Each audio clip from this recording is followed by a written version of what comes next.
안녕하세요.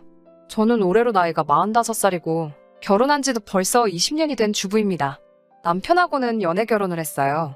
연애한 기간까지 전부 합치면 함께한 지도 무려 23년이나 돼서 제 인생의 반을 넘게 함께한 길고 긴 인연입니다.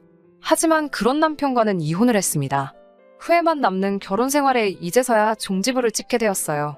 연애하던 시절부터 오래 만나오기도 했고 수더분한 성격이 참 마음에 들어서 이 사람하고 함께 하겠다는 생각을 했고 연애를 하면서 자연스럽게 결혼을 하게 되었습니다. 삼형제 중 장남인 남편은 아래로 남동생이 2명이 있는데 둘째 도련님이 38이고 막내 도련님이 이제 37입니다. 올해로 47인 남편하고는 터울이 있는 편이에요. 장남의 책임감과 터울 있는 동생들 때문인가? 점잖기만 하던 그 성격이 남편의 단점이라는 걸 깨달은 건 결혼을 하고 나서도 한참 뒤였습니다. 그동안은 정말 그 성격 하나만 보고 참아왔지만 그 참아온 시간이 무색하게 잔뜩 후회만 드네요. 결혼할 적만 해도 시가가 굉장히 돈이 많았어요. 홀어머니인 시어머니는 의정부 쪽에서 예전부터 식당을 하고 계셨고 방송에 한번 소개가 되기 시작하면서 그때부터 굉장히 돈을 많이 버셨다고 하네요. 남의 건물에서 시작하신 장사라 식당은 월세를 내고 계셨지만 동네에 시어머니 명의로 된 빌딩도 한 채 있었어요. 연애하던 시절에도 남편이 데리고 가서 식당에 몇 번 가본 적이 있었는데 갈 때마다 사람이 많아서 못 먹고 포기한 적도 몇 번 있어요. 시가가 돈이 많다는 건 결혼 전에도 알고 있었지만 제가 남편과 결혼하기로 결심한 건 결코 그 재산이 탐이 나서가 아니었어요. 그랬다면 결혼 초반에 진작에 이혼을 했겠죠. 연애하던 시절에는 저한테 별로 관심도 가져주시지 않던 시어머니가 결혼을 하기로 결정한 그 이후부터는 저에 대한 태도가 약간 달라지셨어요. 물론 좋은 쪽으로 달라지신 건 아니었어요. 저는 사실 부모님이 2분 다 안 계셨고 할머니 밑에서 자라왔거든요.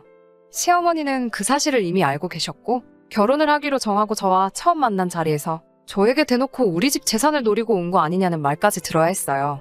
그런 게 아니라고 몇 번을 말씀드려도 부모 없는 사람의 말을 자기가 어떻게 믿냐고 대답하셨고 결국 결혼할 때도 그 어떤 금전적인 지원을 받지도 못했습니다. 저는 그게 차라리 잘 됐다고 생각했어요. 저도 저 나름대로 혼수며 모며 할머니한테 다른 부담을 안겨드릴 필요가 없었으니까요. 결혼 첫 해에는 시어머니가 가게 좀 도와달라고 부르시더라고요. 일을 시키러 부른 거지만 결혼 후 저를 처음 찾으시는 거였기 때문에 이참에 저의 진면목을 한번 보여드려보고자 앞치마를 동여매면서 의욕적으로 뭐부터 할까요, 어머님? 하고 물어봤는데 저보고 앞치마를 왜 매냐고 넌 주방 근처는 얼씬도 할 생각 하지 말고 홀에서 음식 내가고 상 치우고 깨끗하게만 해놓으라고 하시더라고요. 제가 비법을 훔쳐갈 거라고 생각이라도 하셨나 봐요.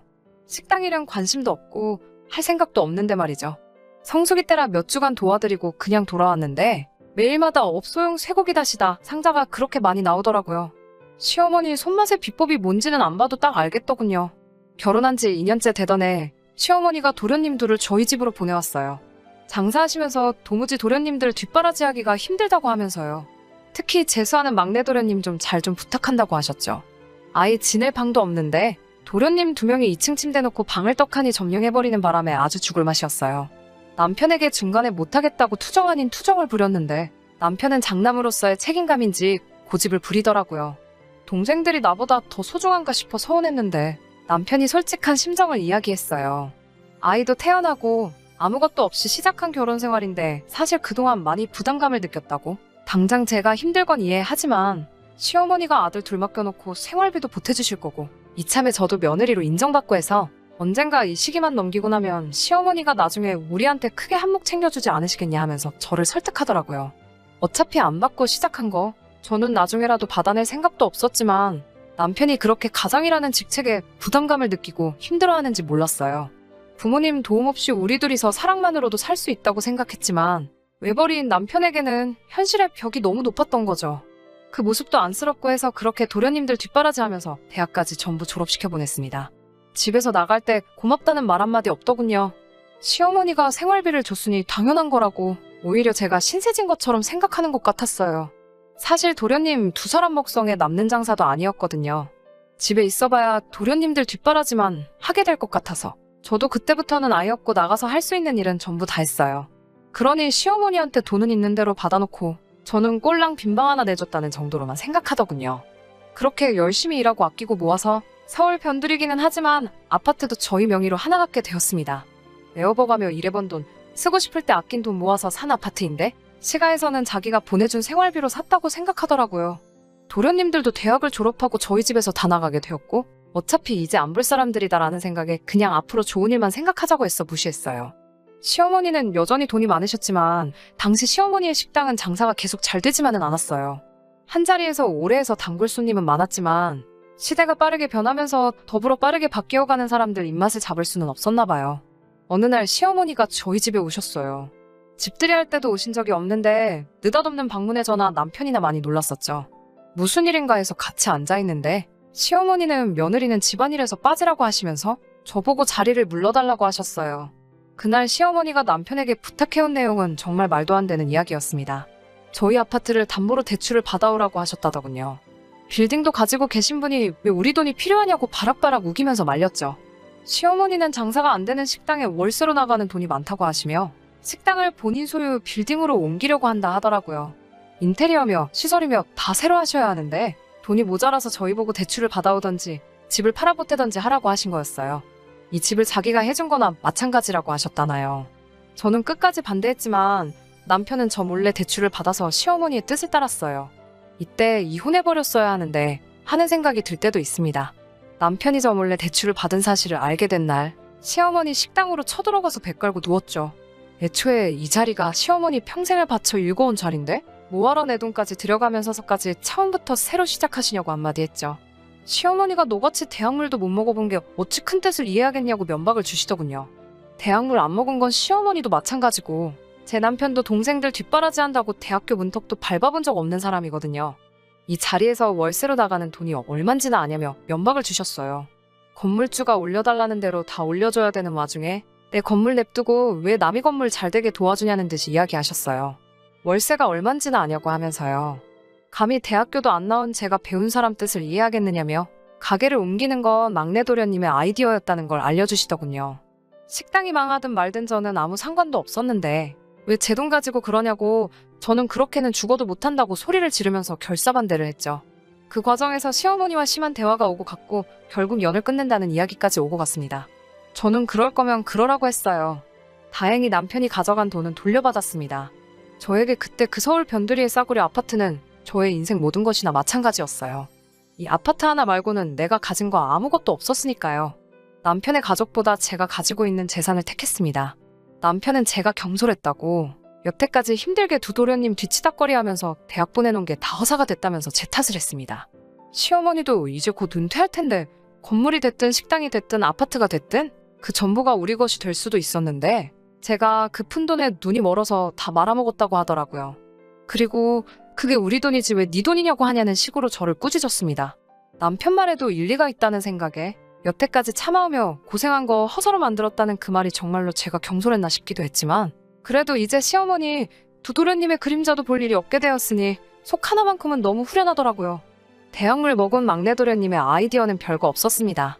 제가 말한 대로 그나마 단골이라고 자주 오던 손님들은 단지 위치적으로 가까워서 오던 손님들이었어요.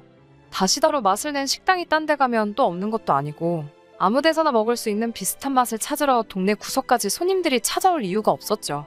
그렇게 시어머니는 서서히 여태 쌓아오신 돈을 잃어가고 있었어요. 그러면서 사건이 하나둘씩 터지게 됩니다. 대학물을 실컷 드신 둘째, 막내 도련님이 둘이서 사업을 할 거라고 까불고 다니면서 결국 시어머니의 그 자랑스러운 건물까지 날리게 되고 식당도 장사가 안 돼서 결국 문을 닫게 되었습니다. 여기저기 가지고 있던 땅이며 기타 소소한 재산들은 두 도련님들이 번갈아가면서 다 날려먹으시고 시어머니 손에는 서울 편두리에 구해둔 1억 5천짜리 아파트 하나만 남게 되었답니다. 시어머니 전 재산 날려먹은 잘난 두 도련님은 더 이상 빨아먹을 게 없어졌다고 생각했는지 어느 날부터 코빼기도 안 비치고 연락도 한 통 없었나 봐요. 식당이 망한 후 무릎까지 안 좋아져 거동도 불편해진 시어머니는 결국 영 끊고 살던 저희 부부를 찾으신 거예요. 시어머니가 저한테 그땐 미안했다고 제 말을 들을 걸 그랬다며 자식들 다 잘못 키우고 돌이켜보면 저만한 며느리가 없다고 하시며 제 눈치까지 보셨어요. 여장부 같던 이미지는 온데간데 없어지고 살도 많이 빠지셔서 그런가 보잘것 없어 보이게 변한 모습에 마음이 많이 안쓰럽더라고요. 전 재산을 탕진한 두 아들놈은 연락도 없다고 하시면서 이제 무릎도 많이 안 좋아서 여기서 혼자 지내다 혹시 잘못돼서 죽어도 아무도 모르겠다는 말을 하시며 저희 부부한테 이 집으로 같이 들어와 살지 않겠냐는 제안을 하셨어요.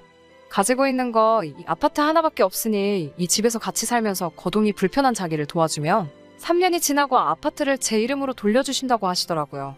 시어머니 손에 단 하나 남은 전 재산인 아파트가 탐이 난 건 아니었지만 그동안 누릴 거 다 누리고 살아온 두 도련님과 달리 뭐 하나 받지도 못하고 고생만 하고 살았던 남편이 맘에 걸려 그러기로 했습니다. 저는 아파트가 하나 있었으니 이건 남편 이름으로 해주고 싶었어요. 지금 살고 있는 집을 전세로 돌리고 가끔씩 나가서 일손을 돕던 식당도 그만두고 그렇게 시어머니를 봉양하기로 했어요. 애초에 안쓰러운 마음에 합가를 수락한 제 잘못이기는 하지만 설마 이런 일이 또 있을 거라고는 상상도 하지 못했죠. 시어머니와 합가를 한 지 2년 정도 지나지 않아서 이 아파트의 재개발 호재랑 이런저런 게 많이 겹쳐서 집값이 몇 배나 올라버린 거죠. 그 소식만 들으면 남편 것이 될 아파트였기 때문에 둘도 없이 좋은 소식일 테지만 그 소식을 저만 들은 게 아니란 게 문제였어요. 알거지가 된 시어머니 토사구팽해놓고 지 살길 찾아간 두 도련님들이 집값이 올랐다는 소식을 어디서 또 듣고는 시어머니를 찾아온 거죠. 처음에는 그간 잘 지내셨냐면서 인사도 하고 야윈 어머니를 부둥켜 안고 울기도 하는 모습에 그동안 사람이 돼서 온 건가 싶었는데 본심은 마지막 하나 남은 시어머니의 아파트마저 가져가기 위해 찾아온 거더라고요. 시어머니도 그동안 당한 게 있으셨는지 더 이상 사업만큼은 도와줄 수 없다고 하셨는데 두 도련님이 그게 아니라고 들어보라고 하면서 코인이니 주식이니 어쩌고 떠들면서 이건 사업이 아니라 투자라고 말하면서 장황하게 설명을 늘어놓더라고요. 1년만 가지고 있으면 돈이 몇 배로 불어난다고 자기들이 확실한 정보를 가지고 찾아온 거니 믿고 투자해보라고 하더라고요. 장황하게 떠들고 있는 도련님들 설명을 끊고 이 집은 내년에 제 명의로 돌아올 거니 아무 기대하지 말고 돌아가시라고 했어요. 두 도련님이 제 말을 듣고 대본에 그런 게 어딨냐고 따지는 말에 대학 졸업할 때까지 우리 집에 빈대붙은 두 사람 뒷바라지 해줬더니 해놓은 거라고는 어머님 재산 탕진한 거밖에 더 있냐고 그렇게 돈 날리고 있는 동안에 우리가 어머님께 받은 거 하나라도 있었냐는 말에는 꿀먹은 벙어리처럼 아무 말도 대답 못하고 병풍처럼 가만히 있다가 제 완강함에 지쳤는지 결국엔 나중에 다시 오겠다며 나가더라고요. 그날 저녁에 어머니가 저를 따로 부르셨어요. 그때 주기로 한 이 집이 그때보다 시세가 올라 지금은 7억이 넘는다며? 저에게 명의를 돌려주는 건 없던 일로 하고 대신 그 당시 집값이었던 1억 5천을 줄 테니 그걸 받으라고 하더군요. 그게 무슨 말이냐 했더니 도련님들 마지막으로 한 번 더 도와줘야 하지 않겠냐고 했습니다. 그게 말이나 되는 소린가요? 남편한테 제발 시어머니 좀 말려보라고 불러다가 자리에 앉혀놓으니 저와 같이 싸워도 모자랄 판에 대학 나온 동생들이 저렇게 확신에 차 있다고 어쩌고 저쩌고 하면서 아까 말하는 거 보지 않았냐고 1년만 갖고 있어도 이 집 세 채는 살 수 있다고 말하면서 저희도 시어머니가 말하는 대로 1억 5천만 받고 동생들한테 그 돈에 지금 전세 준 아파트 전세금까지 맡겨서 인생 역전 해봐야 하지 않겠냐고 하더라고요. 끝까지 제가 그렇게는 할 수 없다고 하자 너는 돈을 왜 그렇게 밝히냐고 이때야말로 온 가족이 힘을 합쳐야 할 때인데 저보고 너무 저만 아는 것 아니냐며 너무 이기적인 게 아니냐며 쓴소리를 했어요. 동생들이 시키는 대로만 해도 우리가 20년 동안 모은 돈의 몇 배를 1년 만에 벌게 되는 거라고 오히려 시어머니랑 도련님 편을 들면서 저를 설득하려고 하더군요. 여태까지 20년을 참아온 모든 게 무너지는 것 같았습니다. 저는 모든 걸 포기해버렸어요. 그래서 이 집은 어머님 거니까 어머니 알아서 하시라고 했어요. 삼형제에게 똑같이 나눠주시든 나이 순으로 차등을 두시든 학력 순으로 나눠주던지 알아서 하시라고요. 저는 이제 더 이상 두 도련님한테 뭐 하나도 양보하고 싶은 마음이 없으니 여기까지 하겠다고 말하고 남편에게는 전세로 돌림 먼저 살던 아파트만 확실하게 제 명의로 돌려놓고 나서 이혼을 하자고 했습니다. 어디 온 가족이 한번 힘을 합쳐보라고 저는 이제 가족 안 할 거고 애초에 이 아파트도 제가 갖고 싶어서 심호봉양하기로 한 게 아니고 여태까지 한 푼도 못 받은 남편을 위해 결정한 거니 남편이 하고 싶은 대로 하는 게 맞다고 했어요. 단지 더 이상 당신네 가족들에게서 놀아나는 꼴은 견딜 수 없다고 저는 이제 그만 이 집 가족이라서 빼달라고 사정을 하며 이혼하게 해달라고 부탁했습니다. 두 사람은 끝까지 저보고 나중에 땅을 치고 후회할 거라고 말하더군요. 나중에 다시 후회하며 돌아와도 절대로 받아주지 않겠다고 말하면서요. 저도 시모와 남편에게 후회하지 않을 테니 저를 절대 받아주지 말라고 되받아쳤어요. 그냥 이제 완전히 남남이라고 더 이상 볼 것도 없다고요. 대신 제발 지금 전세를 준 그 집만 확실하게 제 명의로 돌려달라고 했습니다. 지금 어머님이 살고 계신 집은 어떻게 하셔도 아무 상관 안 하겠다고요. 하지만 집값이 오른 게 오른 거지 다른 집도 다 가격이 올랐잖아요. 당장 그 집을 팔고 갈 곳이 없어진 두 사람은 이혼을 하고 나서도 제가 사는 집에서 몇 달 동안 신세를 졌어야 했어요. 아파트를 제 명의로 돌리기 위해서라도 제 집에 들이는 것만큼은 싫었지만 결국은 그렇게 하게 해줬습니다. 어차피 도련님들이 그 투자금을 몇 배로 불려서 가져올 테니 그때까지만 지내겠다는 조건이었어요. 그때가 되면 여기서 지낸 만큼 한 달에 100만 원으로 계산해서 제 얼굴에 아주 돈다발을 던져버리겠다고 벼르고 있더라고요.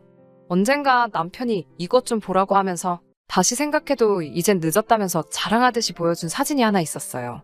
진짜 두 도련님이 웬일로 그 투자금을 2배 넘게 불려놓았더라고요. 하지만 아쉽지 않았습니다. 그때 남편이 너는 진짜 후회하게 될 거라고 으름장을 놓으며 보란듯이 이혼 서류에 사인도 했고 아파트도 결국 그날부로 제 명의로 돌려놓아줬으니까요. 하지만 돈 날리는 재주만큼은 기가 막혔던 두 도련님은 그날로부터 3개월도 안 돼서 15억이라는 돈을 7천만 원으로 만들어버리는 기적을 행하더군요. 그 7천만 원도 두 도련님이 몰래 둘이서 나눈 건지 어느 날 연락도 없이 날라버렸고 남편과 시어머니는 그제서야 제 다리를 붙잡으면서 제발 자기들 살려달라고 이제 갈 곳도 없다고 자기들을 이렇게 버릴 거냐며 울고불고 난리였어요. 이 집을 살 때 남편이 고생한 점도 있으니 제 이름으로 대출을 300 정도 받아서 이걸로 다시 일어나 보라고 하고 이제 저와는 제발 연 끊고 살자고 하고 내쫓아버렸습니다. 방금까지 울고불고 하던 사람들이 문 밖으로 내몰리니 저보고는 독하다고 사람이 그러면 안 된다고 하면서 욕을 하더라고요. 그렇게 큰 소리를 치더니 아파트 현관 앞까지 가서는 다시 또 제발 우리 좀 살려달라고 비는데 신기하게도 일말의 미안한 마음도 들지 않았습니다. 저희 아들도 아빠의 모습에 질렸는지 진작에 그랬어야지 뭐 일이 오래 걸렸냐고 제 편이 되어주네요. 제 자식은 끝까지 저의 편을 들어줘서 다행이라고 생각합니다. 이제 저는 시어머니 모시기 전에 다니던 곳에서 다시 일하면서 제 아들이랑 같이 행복하게 살려고 합니다. 혹시나 남은 돈 들고 날라버린 두 도련님에 대한 소식을 듣게 된다면 나중에 한 번 더 소식 한번 전해보도록 할게요.